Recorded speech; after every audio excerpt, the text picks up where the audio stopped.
ओम शांति। आज 22/2/2025 की साकार मुरली से है। बाबा ने इसमें बताया कि तुम्हें जो बाप सुनाते हैं वही सुनो, असुरी बातें मत सुनो, मत बोलो hear no evil, see no evil. तुम बच्चों को कौन सा निश्चय बाप द्वारा ही हुआ है? बाप तुम्हें निश्चय कराते हैं कि मैं तुम्हारा बाप हूँ, टीचर भी हूँ, सतगुरु भी हूँ। पुरुषार्थ करो और इसी स्मृति में रहने का। कौन सा चार्ट रखने में विशाल बुद्धि चाहिए? बाबा ने बताया अपने को आत्मा समझ बाप को कितना समय याद किया, इस चार्ट रखने में बड़ी विशाल बुद्धि चाहिए। बच्चे को खुशी रहती है कि हम बाप के धन का मालिक हूँ। यहाँ तुम बच्चे भी पढ़ते हो और बाप की तुम्हें प्रॉपर्टी भी मिलती है। तुम राजयोग सीख रहे हो। आसुरी बातें मत बोलो, मत सुनो, मत देखो। अब तुम हो रामवंशी, दुनिया है सारी रावणवंशी। बाप कहते हैं मैं जो हूँ जैसा हूँ, यथार्थ रीति मुझे याद कोई नहीं जानते। बच्चों में भी नंबरवार हैं। बाप को यथार्थ रीति याद करना है। वह भी इतनी छोटी बिंदी है, उसमें यह सारा पाठ भरा हुआ है। बाबा कहते बल हम बच्चे हैं, परंतु ऐसे नहीं कि बाप की बड़ी आत्मा है और हमारी छोटी। नहीं, बल बाप नॉलेजफुल हैं, परंतु आत्मा कोई बड़ी नहीं हो सकती। आत्मा को स्मृति आई है कि इस दुनिया को देखते भी नहीं देखना है, अपने शांति धाम और सुख धाम को याद करना है। आत्मा को ज्ञान का तीसरा नेत्र मिला है, तो यह सिमरन करना है। ब्रह्म दो तत्व है, रहने का ठिकाना। रात के बाद दिन जरूर होना ही है। यह हो नहीं सकता कि रात के बाद दिन ना हो। बाप समझाते हैं मीठे मीठे बच्चों, अपने को आत्मा समझो। आत्मा ही सब कुछ करती है, पार्ट बजाती है। बाप कहते हैं हम कल्प कल्प संगम युगे आता हूँ, और कोई थोड़ी ही कह सकते हैं कि हम सृष्टि के आदि मध्य अंत का ज्ञान सुनाने आया हूँ। अपने को शिवम कहते हैं, उससे क्या हुआ? शिव बाबा तो आते ही हैं पढ़ाने के लिए, सहज राजयोग सिखाने लिए। सतयुग में सूर्यवंशी राज्य था, त्रेता में चंद्रवंशी। अभी सृष्टि भी पुरानी, मनुष्य भी पुराने तमो प्रधान है। यह विनाश हो जाएगा, वर्ल्ड वार होगी, अनेक कुदरती आपदाएं भी होती हैं। मुझे याद करो तो विक्रम विनाश होंगे और तुम विष्णुपुरी के मालिक बन जाएंगे। यह ज्ञान की बातें समझाने की है, समझने की है। बाबा रूप भी है तो बसंत भी है। तेजो में बिंदी रूप है, उनमें ज्ञान भी है। नाम रूप से न्यारा तो है नहीं, उनका रूप क्या है यह दुनिया नहीं जानती। यहाँ सब कहते हैं गॉड फादर इज ट्रुथ। बाप ही सच सुनाने वाला है। झूठी कथाएं सुनते सुनते कोई नारायण तो नहीं बन सकता, फिर वह सत्यनारायण की कथा कैसे हो सकती है? भगवान उवाच मन मना भव। यह अक्षर गीता के सिवाय दूसरे कोई शास्त्रों में हो नहीं सकते। श्रेष्ठाचार्य दुनिया में कितने थोड़े मनुष्य होंगे। अपने को आत्मा समझकर बाप को कितना समय याद किया, इस चार्ट रखने में बड़ी विशाल बुद्धि चाहिए। देही अभिमानी हो, बाप की याद में रहने से कभी किसी को दुख नहीं देंगे। बाप की याद से सब भूत भागेंगे, बड़ी गुप्त मेहनत है।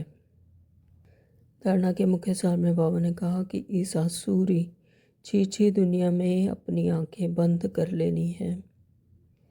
इस बेहद ड्रामा में हम पार्टधारी हैं। यह सेकंड बाय सेकंड रिपीट होता रहता है।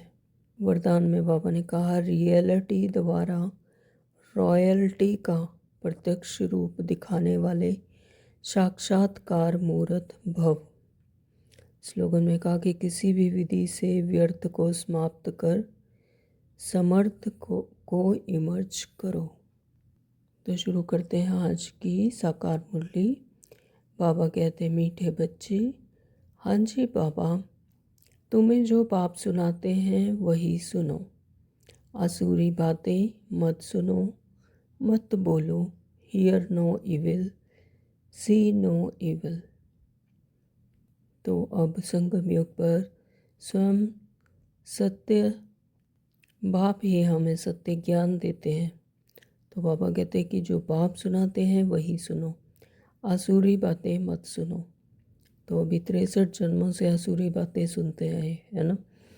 तो बाबा कहते हैं कि ना ही आसुरी बातें सुनो, मत बोलो। Hear no evil, hear no, see no evil, talk no evil, think no evil and do no evil.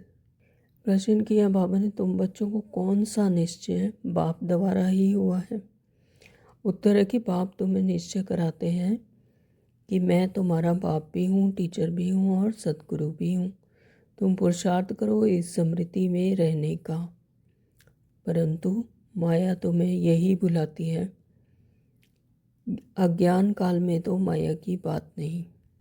हमें स्वयं परमपिता परमात्मा ने ही ज्ञान दिया और यह निश्चय करवाया कि मैं ही तुम्हारा बाप हूँ और टीचर भी हूँ और सद्गुरु बनकर सद्गति भी प्राप्त करवाता हूँ। तो तुम पुरुषार्थ करो इसी स्मृति में रहने का। परंतु माया, जो वो 5 विकार रूपी माया, वह क्या करती है? भुला देती है। माया है क्या? 5 विकार। तो माया अपनी तरफ खींचने की कोशिश करती है। 63 जन्मों से उसी के वश में थे, तो इसीलिए माया परमात्मा का बनने नहीं देती। तो वह क्या करती है? भुलाती है। तो अज्ञान काल में तो माया की बात ही नहीं, थे ही माया के वश में, तो माया की याद पता ही नहीं था कि ये माया होती है। तो अज्ञान काल में जब तक ज्ञान नहीं मिला परमात्मा से, तब तक माया की कोई बात ही नहीं। प्रश्न दूसरा किया है कि कौन सा चार्ट रखने से विशाल बुद्धि चाहिए? तो अपने को आत्मा समझकर बाप को कितना समय याद किया, इस चार्ट रखने में बड़ी विशाल बुद्धि चाहिए। यूं तो देवभान में भी परमात्मा को याद करते, लेकिन उसका कोई फ़ायदा नहीं, वो यथार्थ याद नहीं है। तो बाबा कहते हैं कि अपने को आत्मा समझकर। कनेक्शन परमात्मा से तभी होगा जब स्वयं को भी आत्मा समझकर बिंदी स्वरूप में परमात्मा को याद करेंगे। तो बाबा कहते हैं इस चार्ट रखने में बड़ी विशाल बुद्धि चाहिए। देही अभिमानी हो, बाप को याद करो, तब विक्रम विनाश हो। देही अभिमानी यानी अपने सत्य स्वरूप में टिक कर, अपने बिंदु स्वरूप में स्वयं को आत्मा, आत्मिक स्वरूप में, अपने सत्य स्वरूप में, आत्मिक स्वरूप में टिक कर बाप को याद करो, तब विक्रम विनाश होंगे। ओम शांति, ओम शांति। बाबा, स्टूडेंट ने यह समझा कि टीचर आए हुए हैं। यह तो बच्चे जानते हैं कि वह बाप भी है, शिक्षक भी है और सुप्रीम सद्गुरु भी है। बच्चों को स्मृति में है, परंतु नंबरवार पुरुषार्थानुसार। कायदा कहता है जब एक बार जान गए कि टीचर है अथवा यह बाप है और गुरु है, तो फिर भूल नहीं सकते। जब एक बार कायदे से यह समझ गए कि यही हमारे टीचर हैं, बाप है, गुरु हैं, तो फिर भूल नहीं सकते। परंतु यहाँ माया भुला देती है। माया यानी 5 तत्वों की दुनिया में रहकर 5 विकार, माया भुला देती है। अज्ञान काल में तो माया कभी भुलाती नहीं। अज्ञान काल में तो पता ही नहीं था कि माया होती क्या है। तो बाप ने, परमात्मा ने जब हमें ज्ञान दिया तो हमें समझ आया कि माया 5 रूपी विकार ही माया है। बच्चा कभी भूल नहीं सकता कि यह हमारा बाप है, उनका यह ऑक्यूपेशन है। तो स्थूल में भी अगर कोई छोटा बच्चा भी है, अगर उसे बताया जाए कि ये तुम्हारा पिता है और उसका ऑक्यूपेशन क्या है, तो वो क्या कभी भूल सकता है? नहीं। तो बच्चे को खुशी रहती है कि हम बाप के धन के मालिक हों। तो भल खुद भी पढ़ते हैं, परंतु बाप की प्रॉपर्टी तो मिलती है ना। यहाँ तुम बच्चे भी पढ़ते हो और बाप भी तुम्हें बाप की तुम्हें प्रॉपर्टी भी मिलती है। यानी कोई धनवान पिता है तो उसकी प्रॉपर्टी में बच्चों को मिलती है, लेकिन फिर भी वो पढ़ाई तो करते हैं। तो इसी तरह से यह रूहानी पढ़ाई भी, बाप की प्रॉपर्टी तो हमें मिलती है, लेकिन फिर भी बच्चे पढ़ते हैं। तुम राजयोग सीख रहे हो। बाप द्वारा निश्चय हो जाता है कि हम बाप के हैं और बाप ही सद्गति का रास्ता बता रहे हैं, इसलिए वह सद्गुरु भी है। यह बातें भूलनी नहीं चाहिए। जो बाप सुनाते हैं वही सुनना है। यह जो बंदरों का खिलौना दिखाते हैं, hear no evil see no evil, यह है मनुष्य की बात। बाप कहते हैं असुरी बातें मत बोलो, मत सुनो और मत देखो। Hear no evil, see no evil, talk no evil, think no evil और डू नो इविल। जो मनुष्य की बातें दिखाते हैं, 3 बंदर दिखाते हैं, see no evil, hear no evil, talk no evil. लेकिन यहाँ पर बाबा कहते हैं think no evil and do no evil. तो यह पहले बंदरों का बनाते थे, अभी तो मनुष्य का बनाते हैं। तो हमारे पास नलिनी का बनाया हुआ है, तो ये बाबा ने, ब्रह्मा बाबा ने नलिनी दादी का कोई चित्र बनाया हुआ है, उसके बारे में बता रहे हैं। तो तुम बाप की गिलानी की बातें मत सुनो। बाप कहते हैं मेरी कितनी गिलानी करते हैं। तुमको मालूम है श्री कृष्ण के भक्त के आगे धूप जगाते हैं तो राम के भक्त नाक बंद कर लेते हैं। यानी जब मनुष्य नाम रूप में फंसकर, अगर जैसे अपने इष्ट देव की इतनी भक्ति में लीन होते हैं कि अगर श्री कृष्ण के भक्त हैं ने कोई धूप आगे जगाई तो राम के भक्त नाक बंद कर लेते हैं। यानी एक दो की खुशबू भी अच्छी नहीं लगती है। आपस में जैसे दुश्मन हो जाते हैं, यानी अपने अपने नाम रूप में फंसे हुए हैं।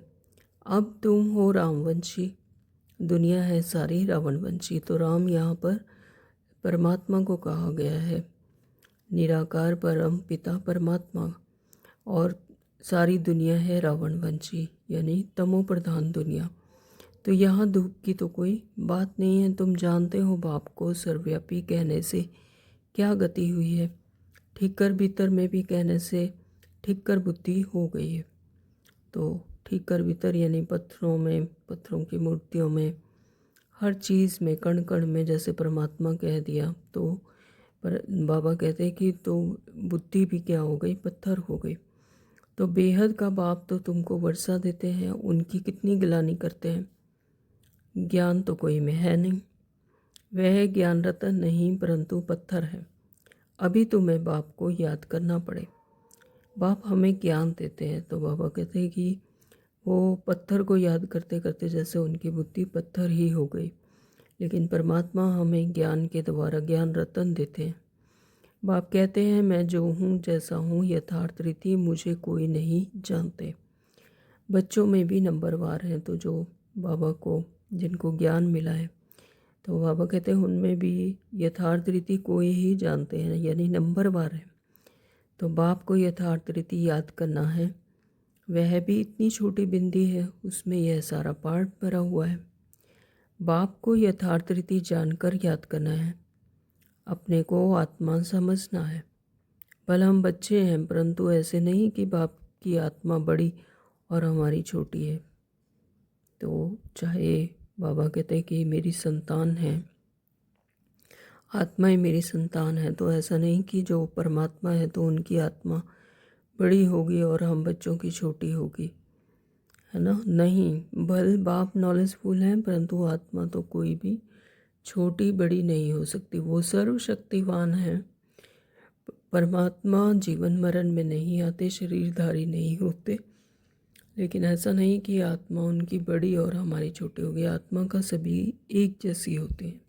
तुम्हारी आत्मा में भी नॉलेज रहती है परंतु नंबरवार। स्कूल में भी नंबरवार पास होते हैं ना। तो जैसे स्कूल में भी बच्चे एक ही तरह की पढ़ाई एक ही जगह पर सब करते हैं एक ही समय पर, लेकिन फिर भी उनमें कुछ अच्छे पढ़ने वाले होते हैं और कुछ कम पढ़ने वाले होते हैं, नंबरवार होते हैं। तो सेम ऐसे ही यहाँ पर भी है। 0 मार्क कोई की नहीं होती, कुछ ना कुछ तो मार्क्स ले लेते हैं। बाप कहते हैं मैं जो तुमको यह ज्ञान सुनाता हूँ यह प्रायः लोप हो जाता है, तो यानी गुम हो जाता है। बाप कहते हैं कि जो यह ज्ञान मैं सुनाता हूँ तो सतयुग में ये जैसे प्रायः लोप हो जाता है, फिर भी छुप जाता है यानी हिडन। तो फिर भी चित्र हैं, शास्त्र भी बनाए हुए हैं। बाप तो महात्माओं को कहते हैं हियर नो इविल। तो इस आसुरी दुनिया को क्या देखना है, इस छीछी दुनिया में आंखें बंद कर लेनी है, यानी इसे देखते हुए भी नहीं देखना है। अब आत्मा को स्मृति आई है, यह है पुरानी दुनिया, इनसे क्या कनेक्शन रखना है। आत्मा को स्मृति आई है कि इस दुनिया को देखते हुए भी नहीं देखना है, अपने शांति धाम और सुख धाम को याद करना है। आत्मा को ज्ञान का तीसरा नेत्र मिला है तो यह सिमरन करना है। भक्ति मार्ग में भी सवेरे उठकर माला फेरते हैं। सवेरे का मुहूर्त अच्छा समझते हैं, ब्राह्मणों का मुहूर्त है। ब्रह्म भोजन की भी महिमा है, ब्रह्म भोजन नहीं ब्रह्मा भोजन। तो यहाँ पर बाबा कह रहे हैं कि जो ब्रह्मा भोजन की महिमा होती है तो ब्रह्म भोजन भी कह देते हैं, लेकिन ब्रह्म भोजन नहीं, वो क्या है ब्रह्मा भोजन। तुमको भी ब्रह्मा कुमारियों ब्रह्मा कुमारी के बदले ब्रह्म कुमारी कह देते हैं, तो ब्रह्म नहीं, ब्रह्म तो क्या है तत्व है, वहाँ पर आत्माएं रहती हैं। ब्रह्मा कुमारी यानी ब्रह्मा के मुख वंशावली। तो समझते नहीं हैं ब्रह्मा के बच्चे तो ब्रह्मा कुमार कुमारियाँ होंगे ना। ब्रह्म तो तत्व है, रहने का ठिकाना है। तो ऐसे कह देते हैं कि स्थूल में भी ब्रह्मा कुमारी की जगह जिनको ज्ञान नहीं है, पता नहीं है, तो ब्रह्म कुमारी कह देते हैं। लेकिन ब्रह्म तो जो है वो रहने का स्थान है, तत्व है, वो आत्माओं के रहने का स्थान है।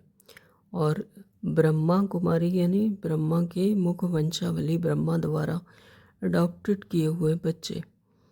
तो ब्रह्म तो तत्व है, रहने का ठिकाना है, उनकी क्या महिमा होगी। बाप बच्चों को उलाहना देते हैं, बच्चे तुम एक तरफ तो पूजा करते हो, दूसरी तरफ फिर उस सबकी गलानी करते हो। गलानी करते करते तमो प्रधान बन पड़े हो। तमो प्रधान भी बनना ही है, चक्कर रिपीट होता है। तो जब कोई नए आदमी आते हैं तो उनको चक्कर पर जरूर समझाना है। यह चक्र 5000 वर्ष का ही है, इनके ऊपर बहुत अटेंशन देना है। रात के बाद दिन जरूर होना ही है। तो कल्प कल्प 5000 का एक कल्प है और यह हूबहू रिपीट होता है। तो इस बात पर अटेंशन देना है। और जब भी कोई नए ज्ञान धारण करने के लिए आते हैं तो उनको इस चक्र की नॉलेज ज़रूर देनी है। बाबा कहते हैं कि रात के बाद दिन जरूर होना है। यह हो नहीं सकता कि रात के बाद दिन ना हो। तो यह रात और दिन का खेल बना ही हुआ है कि रात के बाद दिन और दिन के बाद रात होनी ही है। यानी कलयुग के बाद सतयुग और सतयुग के बाद धीरे धीरे 5000 वर्ष बाद कलयुग, तो ये होना ही है। तो कलयुग के बाद सतयुग जरूर आना है। यह वर्ल्ड की हिस्ट्री ज्योग्राफी रिपीट होती है। तो बाप समझाते हैं मीठे मीठे बच्चों अपने को आत्मा समझो, आत्मा ही सब कुछ करती है, पार्ट बजाती है, यह किसी को भी पता नहीं। तो यहाँ पर जब शरीर धारण कर लेती है तो एक्चुअली तो आत्मा ही सारा पार्ट बजाती है। आत्मा के द्वारा ही आत्मा ही लाइट शाइन करती है, तो मन बुद्धि संस्कार एक्टिवेट होते हैं और आत्मा ही पार्ट बजाती है, शरीर द्वारा सुनती है, देखती है ना, हर कार्य क्लाप करती है। तो यह किसी को भी पता नहीं कि अगर हम पार्टधारी हैं तो नाटक के आदि मध्य अंत को जरूर जानना चाहिए।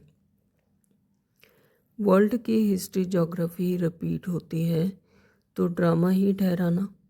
सेकंड बाय सेकंड वही रिपीट होगा जो पास्ट हो गया है। तो यह हर कल्प में इस तरह से ही सेकंड बाय सेकंड वही सब कुछ रिपीट होता है।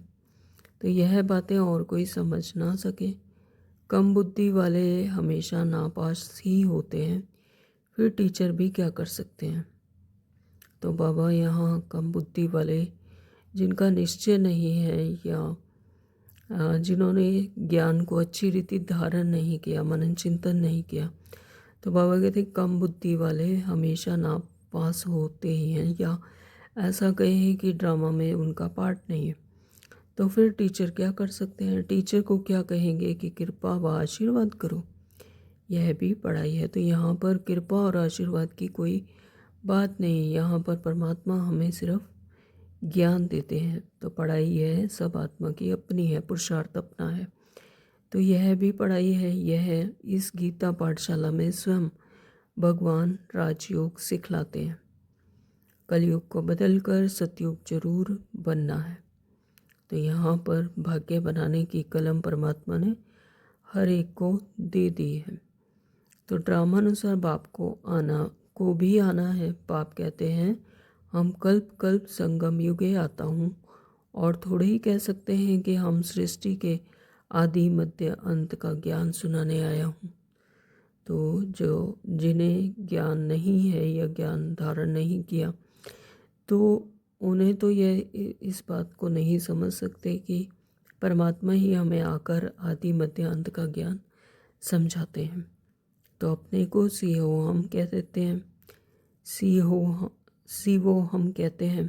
उससे क्या हुआ, शिव बाबा तो आते ही हैं पढ़ाने के लिए, सहज या राजयोग सिखाने लिए। कोई भी साधु संत आदि को शिव भगवान नहीं कहा जा सकता। ऐसे तो बहुत कहते हैं कि हम कृष्ण हैं, हम लक्ष्मी नारायण हैं। अब कहाँ वह श्री कृष्ण सतयुग का प्रिंस और कहाँ यह कलयुगी पतित। तो ऐसे थोड़ी कहेंगे कि इसमें भगवान है। तो तुम मंदिरों में जाकर पूछ सकते हो, यह तो सतयुग में राज्य करते थे, फिर कहाँ गए। तो बाबा कहते हैं जो मंदिरों में मूर्ति पूजा करते हैं तो वो कह देते हैं कि ये कृष्ण है ये। तो फिर उनसे बाबा कहते हैं कि पूछना चाहिए कि ये सतयुग में थे, फिर कहाँ गए। तो सतयुग के बाद तो जरूर त्रेता द्वापर कलयुग हुआ। सतयुग में सूर्यवंशी राज्य था और त्रेता में चंद्रवंशी। तो यह सब नॉलेज तो बच्चों की बुद्धि में है। इतने ब्रह्मा कुमार कुमारियां हैं, जरूर प्रजापिता भी होगा। तो फिर ब्रह्मा द्वारा मनुष्य सृष्टि रचते हैं। क्रिएटर ब्रह्मा को नहीं कहा जाता। तो परमपिता परमात्मा ब्रह्मा के शरीर का आधार लेकर इस सृष्टि की ट्रांसफॉर्मेशन करवाते हैं। लेकिन बाबा कहते हैं कि ब्रह्मा को फिर भी मनुष्य सृष्टि ब्रह्मा द्वारा मनुष्य सृष्टि रचते हैं। क्रिएटर ब्रह्मा को नहीं कहा जाता। वह फिर गॉडफादर है। कैसे रचते हैं वह तो बाप सम्मुख ही बैठ समझाते हैं। यह शास्त्र तो बाद में बने। शास्त्र तो मनुष्यों ने बनाए अपनी स्मृति के आधार पर, तो यह तो बाद में बने हैं। जैसे क्राइस्ट ने समझाया उनका बाइबल बन गया। तो जैसे जैसे धर्म पिताओं ने आकर जैसे जैसे समझाया तो उनके शास्त्र बन गए। तो बाद में बैठ गायन करते हैं। स्वर्ग का सदगति दाता, स्वर्ग का लिबरेटर, पतित पावन एक बाप गाया हुआ है। उनको याद करते हैं कि हे गॉड फादर रहम करो, फादर एक होता है, यह है सारे वर्ल्ड का फादर। तो परमपिता परमात्मा सभी आत्माओं का वर्ल्ड का फादर है, सभी वर्ल्ड की आत्माओं का फादर। तो मनुष्य को पता नहीं है कि सर्व दुखों से लिबरेट करने वाला कौन है। अभी सृष्टि भी पुरानी, मनुष्य भी पुराने तमो प्रधान है। यह है ही आयरन ईस्ट वर्ल्ड। तो कलयुग को क्या कहा जाता है? Iron east. तो यह है ही iron age world. Golden age था ना, सतयुग था, गोल्डन एज फिर होगा जरूर, यह विनाश हो जाएगा। वर्ल्ड वार होगी, अनेक कुदरती आपदाएं भी होती हैं, तो समय तो यही है। मनुष्य सृष्टि कितनी वृद्धि को पाई हुई है। तुम तो कहते रहते हो भगवान आया हुआ है। तुम बच्चे सभी को चैलेंज देते हो कि ब्रह्मा द्वारा एक आदि सनातन देवी देवता धर्म की स्थापना हो रही है। ड्रामानुसार सब सुनते रहते हैं, दैवी गुण भी धारण करते हैं। तुम जानते हो हमारे में कोई दैवी गुण नहीं था। नंबर 1 अवगुण है काम विकार का, जो कितना हैरान करता है। माया की कुश्ती चलती है, ना चाहते भी माया का तूफान गिरा देता है। आयरन एज तो है ना, काला मुंह कर देते हैं। सांवरा मुंह नहीं कहेंगे, श्री कृष्ण के लिए दिखाते हैं कि सर्प ने डसा तो सांवरा हो गया, इज्जत रखने के लिए सांवरा कह दिया।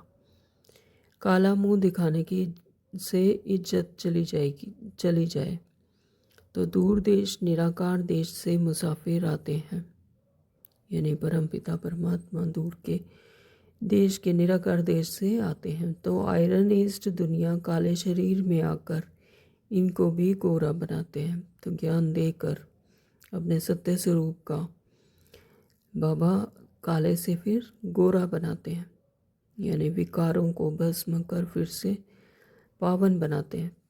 तो अब आप कहते हैं तुमको फिर सतो प्रधान बनना है। मुझे याद करो तो विक्रम विनाश होंगे और तुम विष्णुपुरी के मालिक बन जाएंगे। यह ज्ञान की बातें समझने की हैं। बाबा रूप भी हैं तो बसंत भी हैं, यानी बाबा ही ज्ञान भी हैं और बसंत भी हैं, यानी योग और ज्ञान दोनों। तो तेजो में बिंदी रूप है, उसमें उनमें ज्ञान भी है, नाम रूप से न्यारा तो है नहीं। उनका रूप क्या है यह दुनिया नहीं जानती। बाप तुमको समझाते हैं, मुझे भी आत्मा कहते हैं, सिर्फ सुप्रीम आत्मा। तो आत्मा और परमात्मा में सिर्फ यही डिफरेंस है कि वह सुप्रीम हैं, जीवन मरण में नहीं आते, सर्वशक्तिवान हैं। और हम बच्चे क्या हैं? मास्टर सर्वशक्तिवान अपने आत्मिक सत्य स्वरूप में। परमात्मा से मिलकर हो जाता है परम आत्मा। बाप भी है, टीचर भी है। बाप इसलिए है कि वही आकर हमें सद्गति देते हैं, और टीचर भी हैं, वही ज्ञान आकर सिखाते हैं। हम आत्माएं इस जन्म मरण के चक्कर में आके, सृष्टि चक्कर में आकर भूल जाती हैं, तो वही आकर हमें फिर सत्य ज्ञान देते हैं। तो कहते भी हैं नॉलेजफुल, तो वही क्या है? नॉलेजफुल। वह समझते हैं नॉलेजफुल अर्थात सबके दिलों को जानने वाला है। अगर परमात्मा सर्वव्यापी है तो फिर सब नॉलेजफुल हो गए। अगर कह देते हैं कि परमात्मा सर्वव्यापी है, कण कण में है, तो फिर तो सभी नॉलेजफुल होने चाहिए। फिर उस एक को क्यों कहते हैं? मनुष्यों की कितनी तुच्छ बुद्धि है, तो ज्ञान की बातों को बिल्कुल नहीं समझते। तो बाबा ये बात पसंद नहीं करते कि उन्हें सर्वव्यापी कहा जाए। बाप ज्ञान और भक्ति का कंट्रास्ट बैठ बताते हैं। पहले है ज्ञान, फिर है सतयुग त्रेता, फिर है द्वापर कलयुग रात। तो ज्ञान से सद्गति होती है। यह राजयोग का ज्ञान हठ योगी समझा ना सके। तो जो राजयोग का ज्ञान है वो हठ योगी इसको समझा नहीं सकते। न गृहस्थी समझा सकेंगे क्योंकि अपवित्र हैं। तो अब राजयोग कौन सिखलाएं? जो कहते हैं मामेकम याद करो तो विक्रम विनाश हो। निवृत्ति मार्ग का धर्म ही अलग है।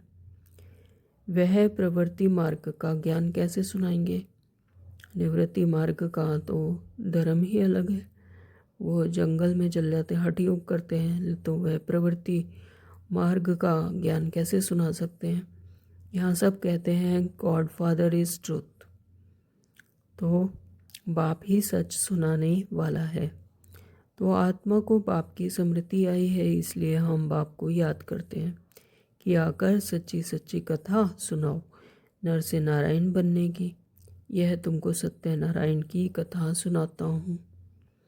आगे तुम झूठी कथाएं सुनते थे और अभी तुम सच्ची सुनते हो। तो जब परमपिता परमात्मा स्वयं हमें आकर ज्ञान देते हैं, सत्य बाप हमें आकर ज्ञान सुनाते हैं, तो बाबा कहते हैं कि अभी तुम सच्ची कथाएं सुनते हो।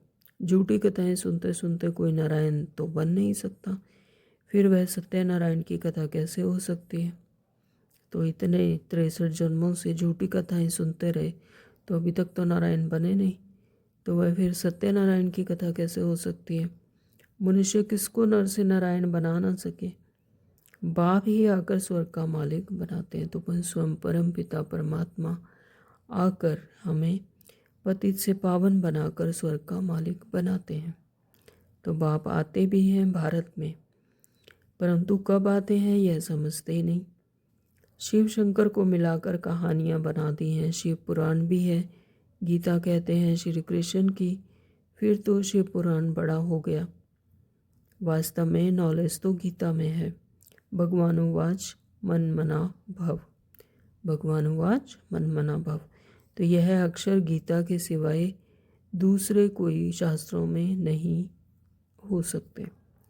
तो यह ऐसा गीता में भी लिखा हुआ है कि देह को भूल स्वयं को आत्मा समझ परमात्मा को याद करो।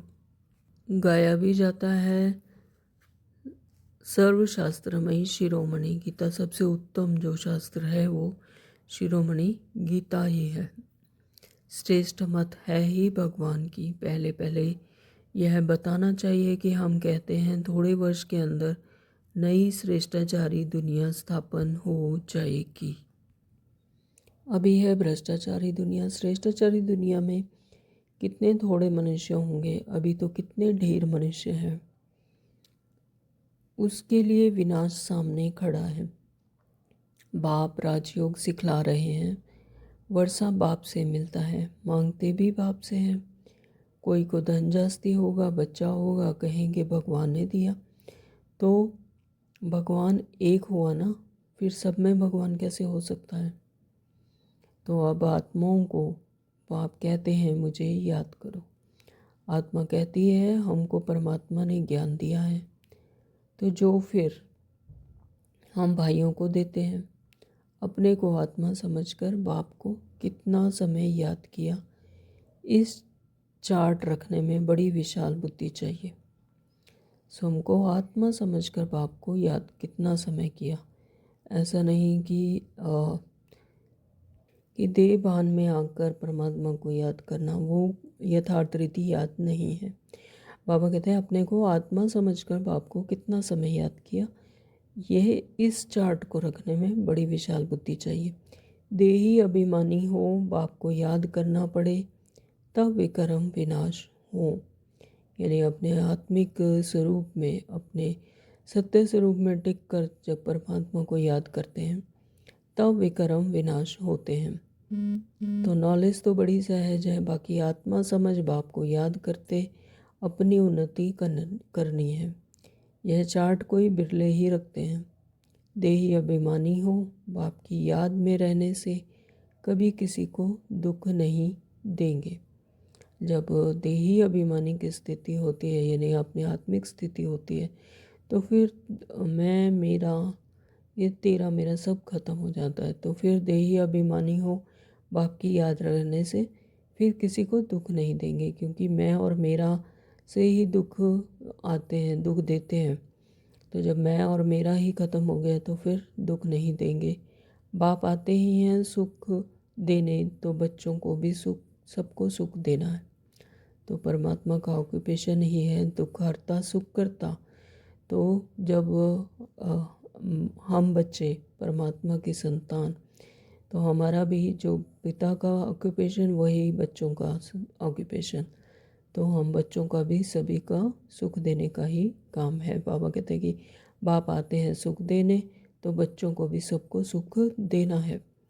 तो कभी किसी को दुख नहीं देना है, मनसा वाचा कर्मणा, कभी भी किसी को दुख नहीं देना है। तो बाप की याद से सब भूत भागेंगे, बड़ी गुप्त मेहनत है।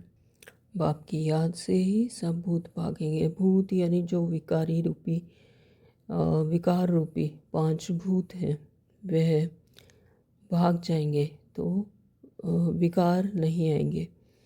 तो ये बड़ी गुप्त मेहनत है।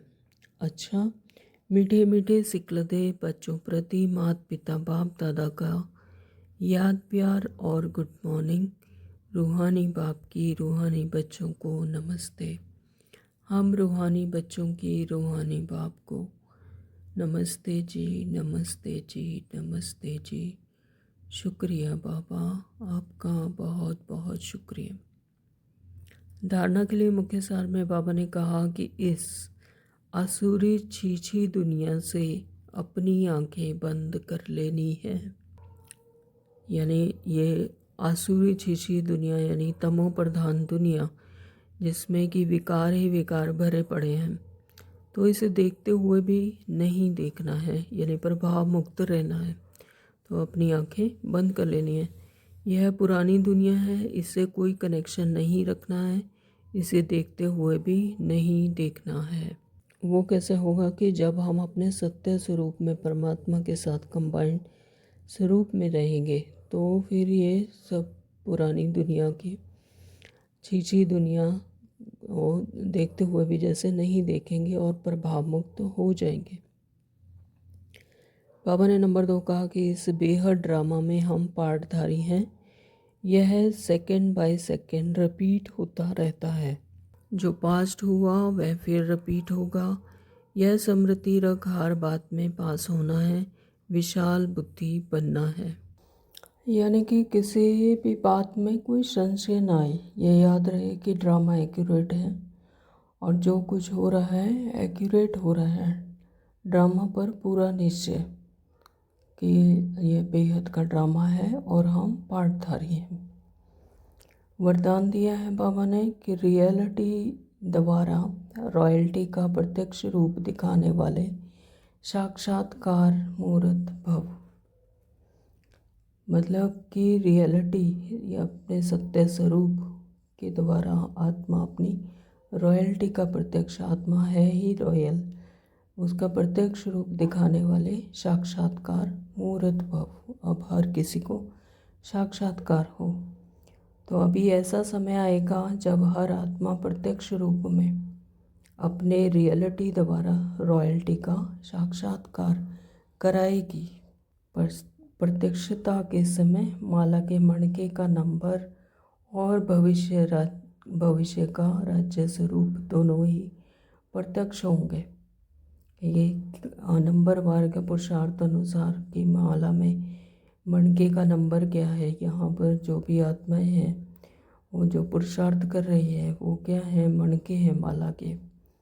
तो बाबा कहते हैं कि नंबर अनुसार वो उनके भविष्य का राज्य में क्या उनका पद होगा, तो राज्य का स्वरूप दोनों ही प्रत्यक्ष होंगे। तो अभी जो रीस करते करते थोड़ा सा रीस की धूल का पर्दा चमकते हुए हीरों को छिपा देता है, अंत में यह पर्दा हट जाएगा। फिर छिपे हुए हीरे अपने प्रत्यक्ष संपन्न स्वरूप में आएंगे। रॉयल फैमिली अभी से अपनी रॉयल्टी दिखाएगी, अर्थात अपने भविष्य पद को स्पष्ट करेगी। इसलिए रियलिटी द्वारा रॉयल्टी का साक्षात्कार कराओ। स्लोगन दिया बाबा ने, किसी भी विधि से व्यर्थ को समाप्त कर समर्थ को इमर्ज करो।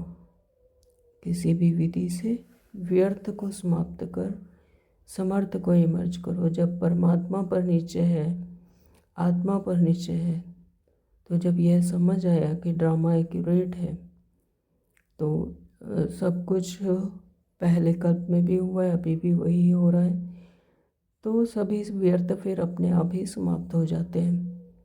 तो फिर क्यों, क्या, कैसे कि क्वेश्चन ख़त्म।